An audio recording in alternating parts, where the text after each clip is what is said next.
I'm Cesar Sihan. I'm a transformative coach, and I wanted to tell you today about a distinction, something that came to mind, and probably noticed in the title, because I hear very much lately about giving things, about giving without asking anything in return.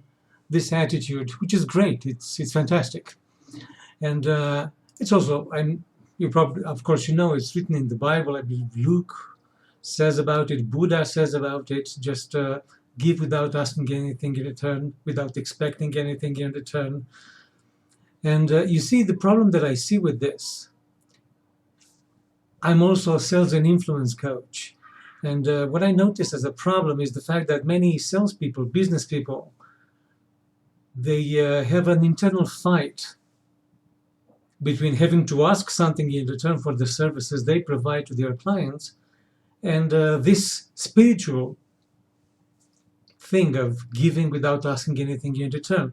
And that puts a struggle on their business, on the way they develop their business, or even in the interpersonal relationships. Let's say they are not necessarily a business person, but even in interpersonal relationships.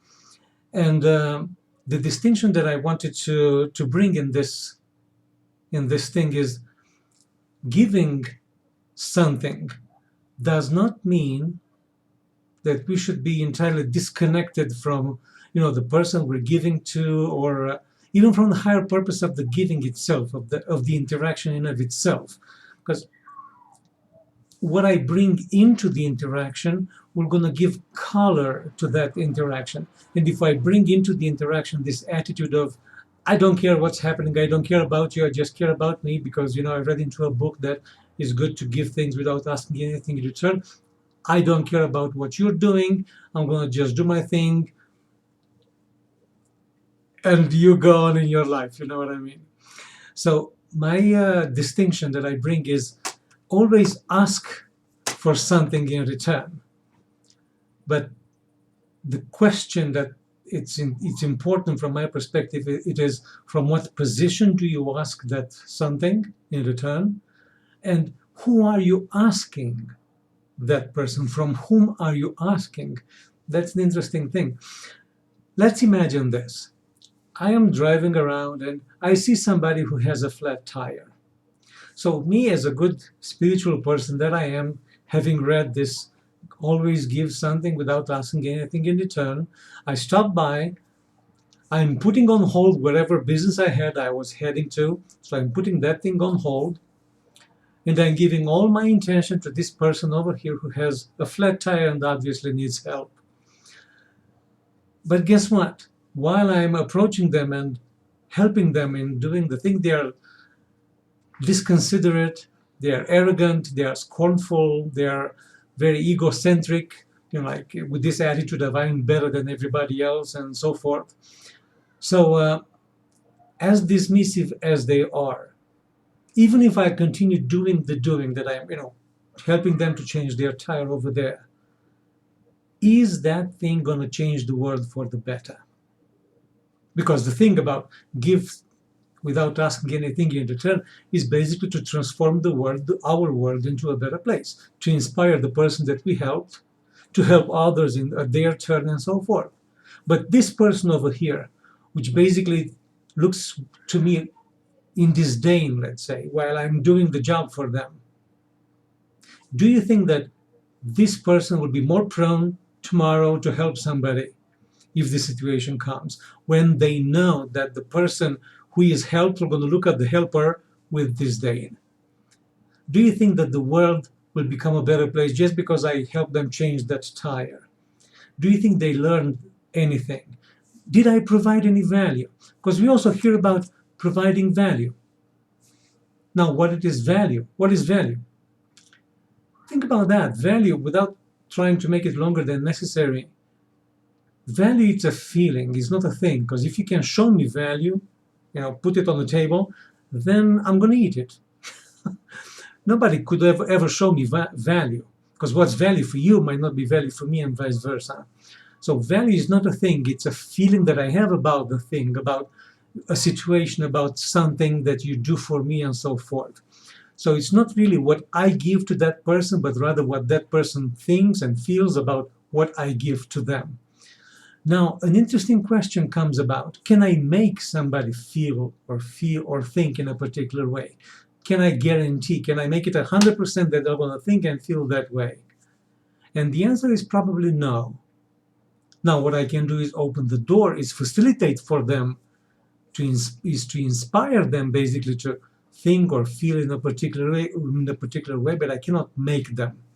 So, this having been said, providing value is basically facilitating for the person in front of me to feel, to think in a particular way. And the only way that I can do that is for me to be that feeling, to really come from that place. I can inspire only when I outspire. I cannot make them feel in a particular way, like a cause and effect type of thing. So I invite you to forget about providing value to somebody and focus, because you cannot make somebody feel in a particular way, and rather focus on being that value. How can you be? How can you really come from that place? Now, those two having been said, about value and about me helping that person to change their tire. Now, the question that I have, and I'm suggesting them to you to contemplate, to think about, is where I'm coming from when I'm giving that help to that person. Who is the I who's helping? If I am giving that help from an ego level, I am separate from them, I'm separate from the world, and basically I'm buying into that person's egocentric perspective over the world. And from that perspective, I myself might get irritated, I might get, nervous, or react in a particular way, or maybe I will even, maybe ask for money, or even I would just leave everything down, ignore everything they do, and I'm going to just do it for the sake of me feeling good at the end of the day that I did a good deed to somebody, that I provided value to somebody. But this is what I'm telling to myself, because basically, unless they feel something, there is no value that they have received. And it is just a selfish type of seeing perspective over the world, where I'm doing things around just for me to feel good when I go to bed in the evening, so I can tell to myself, yes, I'm a good person, God should love me, or so on and so forth. But if I'm buying into that person's egocentric vision of the world, I'm going to just project more of the same. I'm basically reconfirm for that person that his egocentric perspective, it is right. So basically, that person is going to go in the world just being more of the same, being more egocentric than it actually was at the beginning. So basically, it was no change for them. World didn't become a better place. I can almost guarantee that they will not going to help somebody if the situation would come in their way. So in this sense, I did nothing. Now, a different perspective is for me to give that help from the being level, or from the universe level, if you wish. Put it this way, we are all connected because we're coming from the same place. We're facets of the same thing, whatever that, however you want to call it, the being, the universe, God, nature, whatever you want to call it, we're facets of the same thing. So in this respect, from that level of consciousness, when I'm helping that person, I have the clear realization inside my soul, this is who I am. I am actually seeing myself, helping myself, because that person is no different than me, is not disconnected from me. We are one. I'm looking at myself in that moment over there.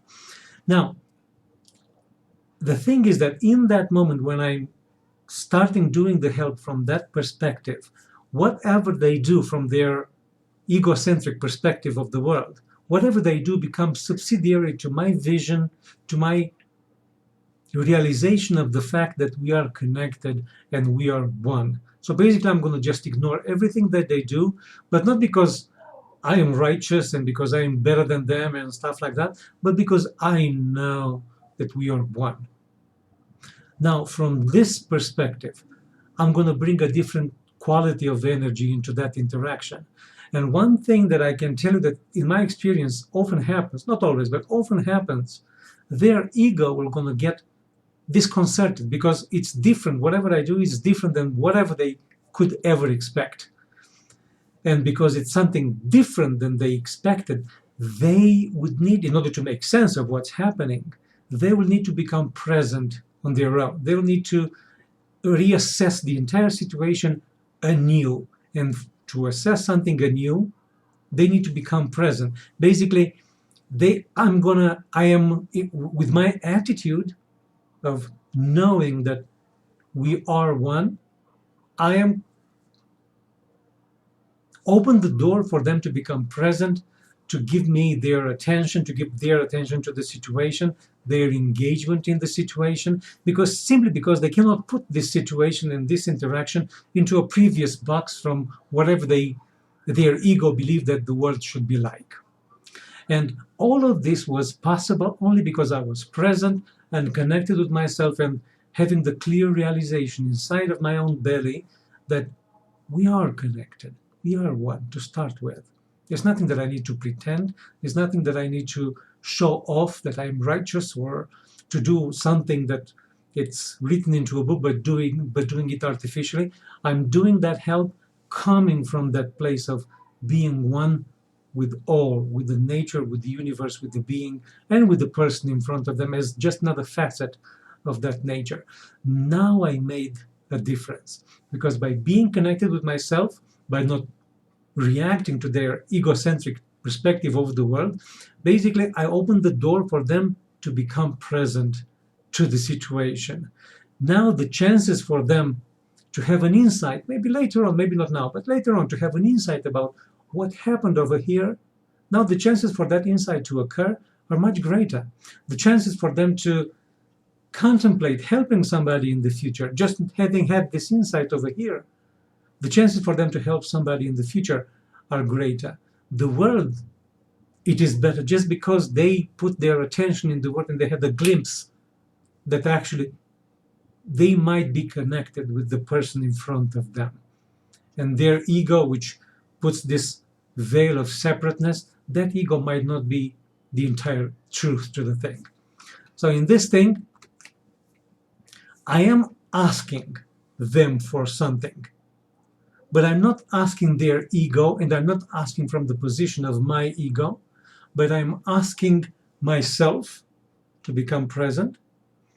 And I'm asking from a position, and I'm asking basically their presence. Indirectly, I'm asking for their presence from the position, from a level of consciousness of the being, of the nature, of the universe, however you want to call it. So next time when you help somebody and you want to give somebody something without asking anything in return, just remember your presence, it is of the essence. Your connection with yourself, it is of the essence. And from that place of presence and connection with yourself, that's when you do the thing for your own sake, for its own sake, knowing that actually you're helping yourself. Now the conversation, it's much richer than that. I try to make it as small as possible, although I left behind a bunch of other details which would make this more comprehensible.